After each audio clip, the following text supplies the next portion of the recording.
I met my future wife online on a themed Discord server. It wasn't a dating app.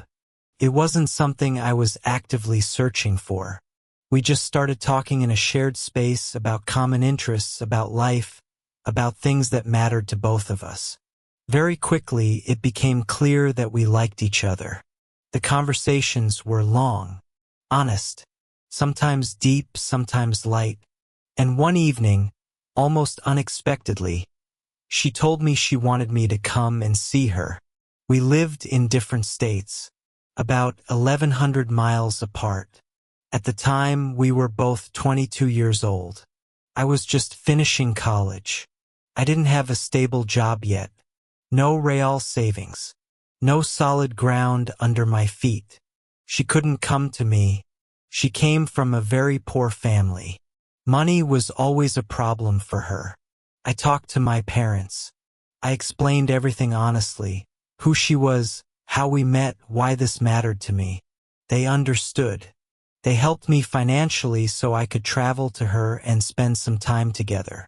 Before we met in person, she told me things that weren't easy to hear.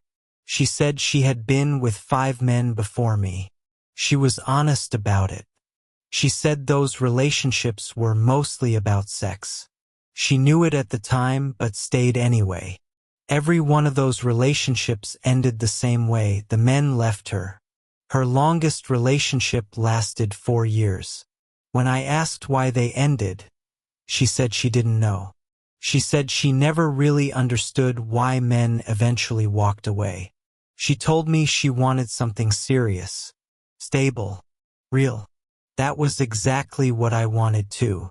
When I arrived in her state and we met face to face for the first time, something felt off. She was distant, closed, cold in a way I didn't expect. I understood. Meeting someone in real life after months of online communication is strange, even when you've seen each other on video. But then the distance turned into something else. She started snapping at me, complaining, raising her voice. We traveled to a nearby resort town. I wanted to walk, explore, see places, experience the city. She wanted to stay in the hotel, watch TV, order food, and eat whatever she felt like. At the time, I accepted it. She grew up poor. Her parents didn't really care about her emotional needs.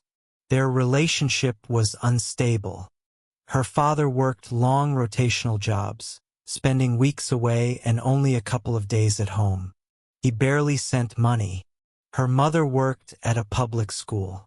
All of her income went toward keeping the family afloat. Nothing for herself. My future wife also had a serious chronic illness.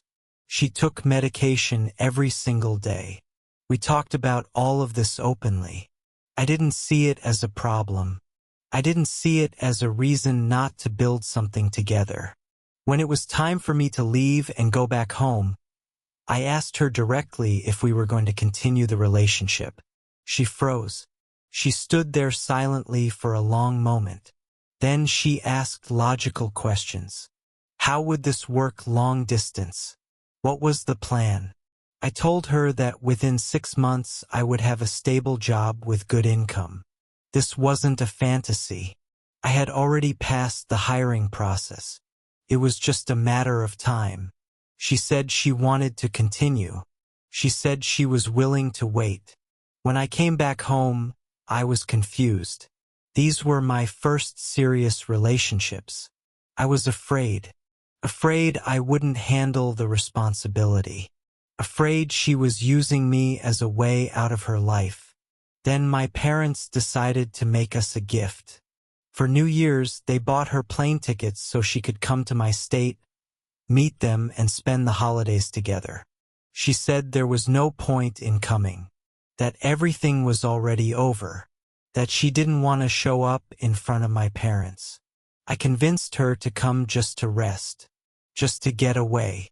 She came, and everything changed. She loved it here, the city, the atmosphere, the feeling of stability. She met my parents, and they loved her immediately. My mother saw in her an unloved child. She accepted her like an older daughter. I have a younger sister. During the holidays, my parents noticed how good we were together. They told her, "If you want to be together, move here. We'll help you relocate. We'll help you find work. You won't be alone." She agreed. I was on cloud nine. For the first month, we lived with my parents. The house was large enough that we didn't interfere with each other. I got my job, stable income, good money for our age. We rented our own apartment. We lived together for 5 months. We didn't deny ourselves anything. That's when the first warning signs appeared. Signs I didn't understand yet. She told me she didn't want to work. I asked if she meant at a school, because she hated working with children and didn't like dealing with people. She said no. She said she didn't want to work at all. She wanted to stay home, do nothing, not even household chores. At first, I thought she was joking. She wasn't. I tried to talk to her. I said we were young, that life was just starting, that effort mattered. She said she didn't want to try. She didn't want to do anything. My income was enough for both of us, so I accepted it. But I couldn't understand how a person didn't want anything better. Then summer came. She said she wanted to go back to her state for 2 months to work as a summer camp counselor. My mind couldn't process it. She didn't want to work.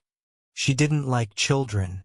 And now she wanted to leave for 2 months? I tried to explain what that job really meant.